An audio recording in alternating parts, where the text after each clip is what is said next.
Okay, Andre Faust wanted me to call him, wanted to debate something. I don't know what. I forgot. I'm getting old. We'll see how this goes.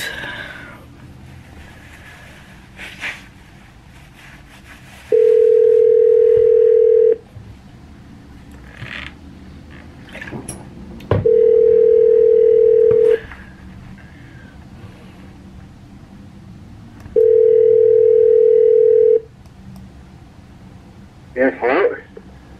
I was supposed to call you for a debate, but I forgot what the issue is. No, was it with Brian's resignation? Was it? I don't know. Isn't that old news? Probably by now. Well, he hasn't officially resigned from the party, has he? Just resigned from the government. But he will resign from the party. Hey? He will resign from the party. Well, that's usually the trend, right? When you lose the election, you resign from the party.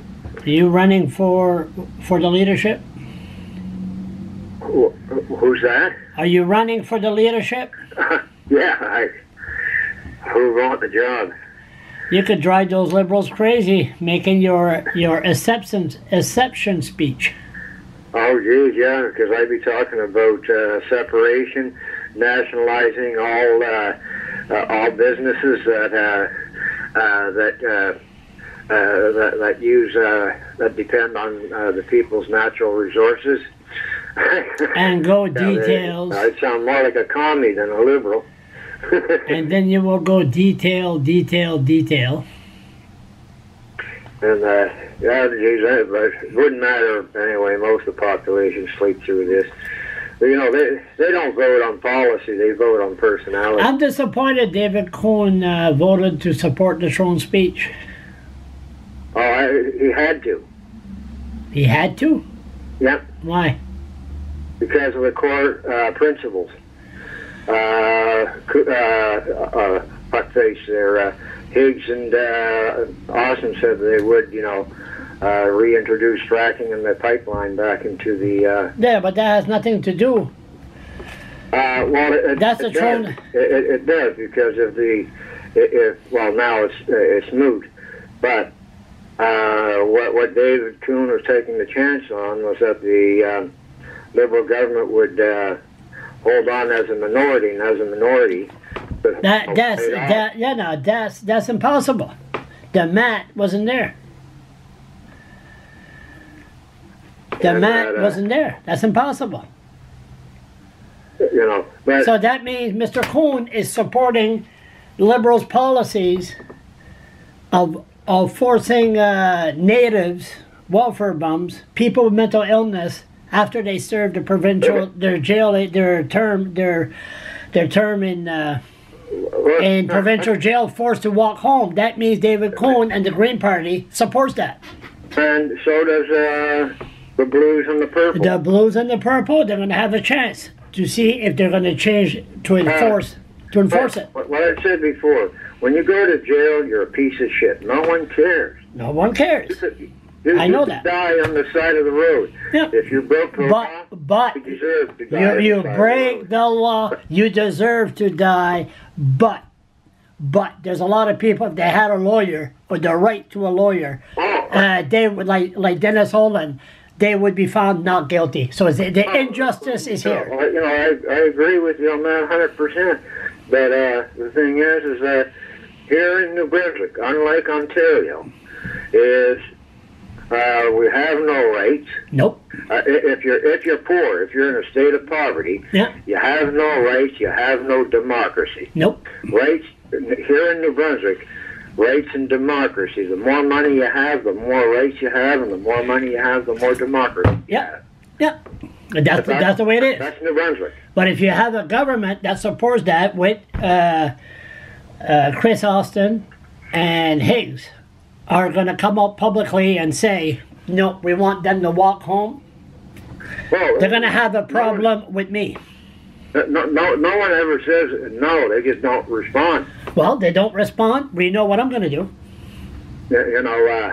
So if David Cohen supports that, And if you're mentally ill, nothing is being done. I mean, I had 2 psychiatrists that I was seeing.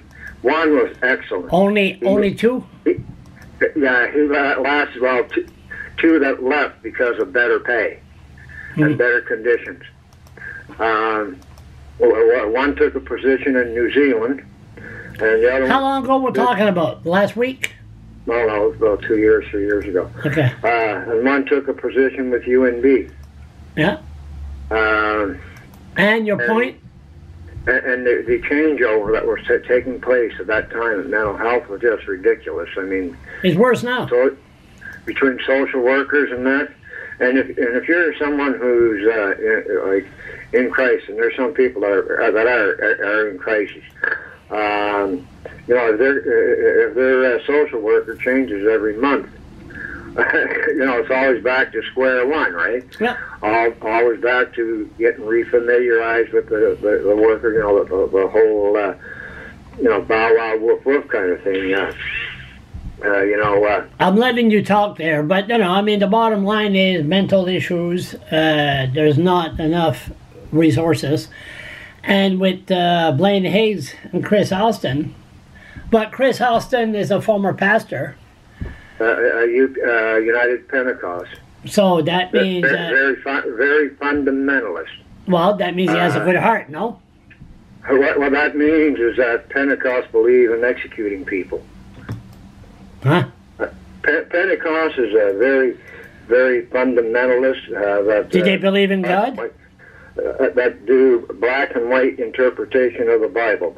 Eye for an eye, tooth for a tooth, all that kind of stuff, right? Oh yeah, do they? Oh yeah. Pentecost is one of the most anal, constipated, religions that we have. So what are they? Did they believe in God? Yes or no? Well, yeah, all the religions believe in God. It's how they interpret the Bible. Okay, so did they say let the poor die?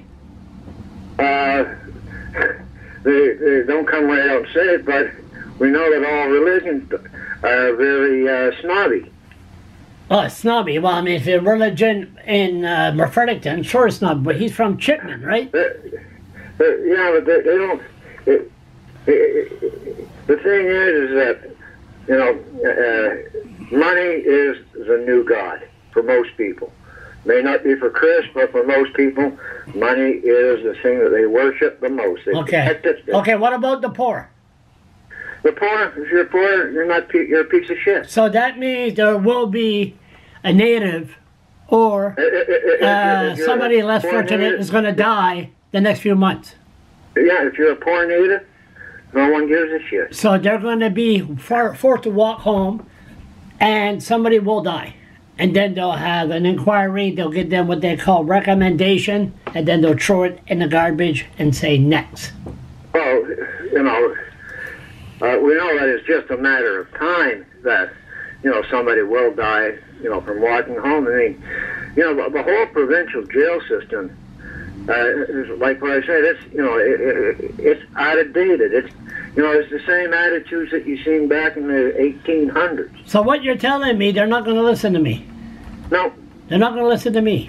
Not because the political will is not there for people in poverty. So you think I'm going to have some fun for 18 months, chase after them, and just...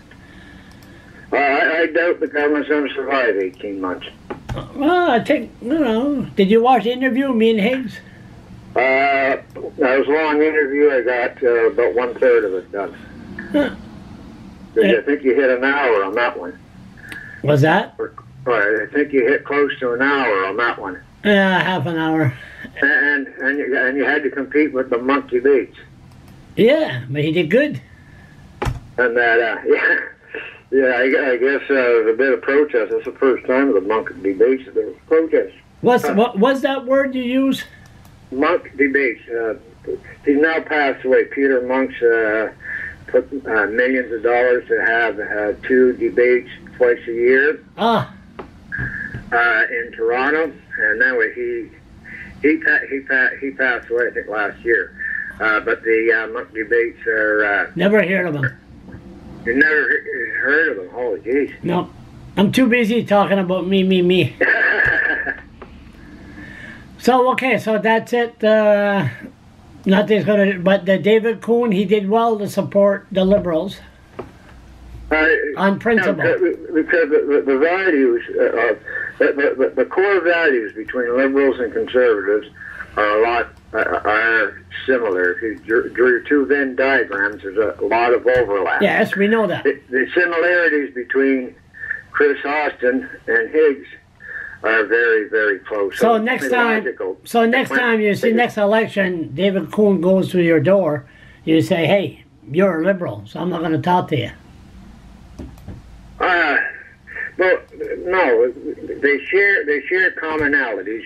Like, I'll use your argument. So Chris Austin comes to my door. Oh, you're a conservative, so I'm not going to vote for you. Hmm. Yeah, that's about the size of it. They each one shares.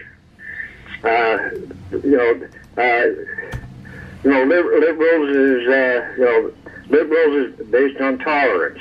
Conservative. They're not tolerant. The conservative believe in capital punishment. Liberals don't. Greens don't believe in capital punishment. Liberals believe in preserving the environment to the best of their ability.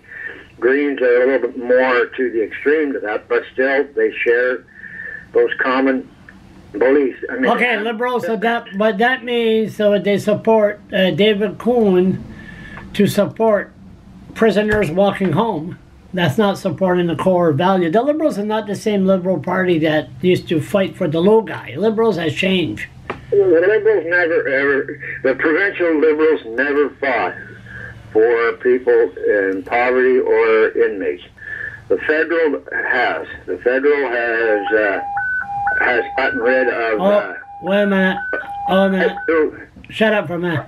Response for medical assistance. Okay, go ahead. Hospital Winter Club at 232 Rookwood Avenue. Cross Street is Woodfield Crescent and Englewood Drive. Go ahead.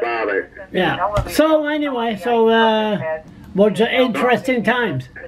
The federal government has disbanded of capital punishment. Federal, we're not talking about federal, we're talking about provincial here.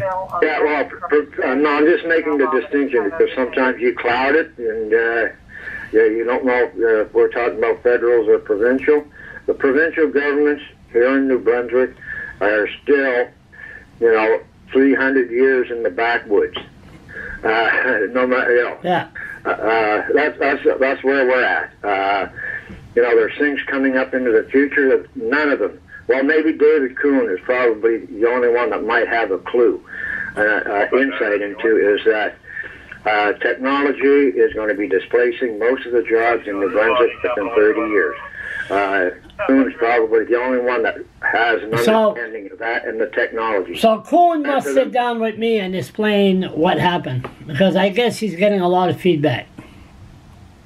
And that, yeah, he's getting a lot of feedback. He has. I have to sit down with Mr. Kuhn and find out what's going on here. I want to ask you a question there, Charles, on observation, right? Yeah. And, okay, everybody's shitting on Gallant. Yet, when that new expansion is going to be done to the Dr. Edward Chalmers, people's money, $200 million, modern facility. Hey, it won't matter if you're purple, green, or blue. You're going to enjoy that. That new ring road, or that new roundabout. What you call it? Roundabout up by Two Nations Crossing. Yeah. You're not a motor, so you wouldn't really appreciate the pain in the ass that has been from getting from Brookside Mall to Two Nations Crossing. You had to come all the way down and meet up Vince McLaren and then cross over to up St. Mary's. Now you don't have to go around that things. Those were all money that was injected, and there's. Okay, you're going in details here. Yet everybody still shit on them. I mean, yet they're going to be enjoying the benefits from the Gallant policies. So what's your point? Well, it's just that something falls apart in the logic. People aren't. No, because our government does the same thing. It had to be done. Expansion of the hospital. It don't matter which political party that's in power. It had to be done. All their infrastructure that's been done has been done with the Liberal Party.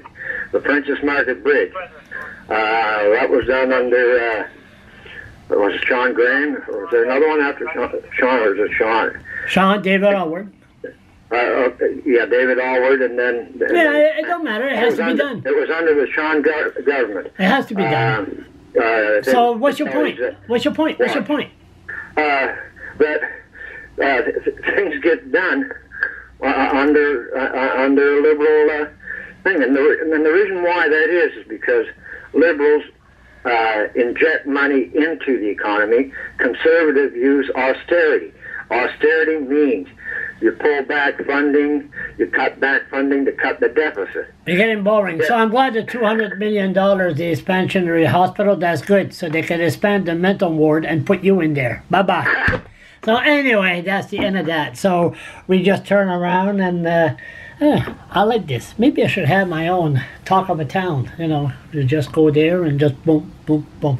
So anyway, that was a rant by Andre Faust and pain in the ass blogger. Too much time on my hand, especially when it's pouring rain outside.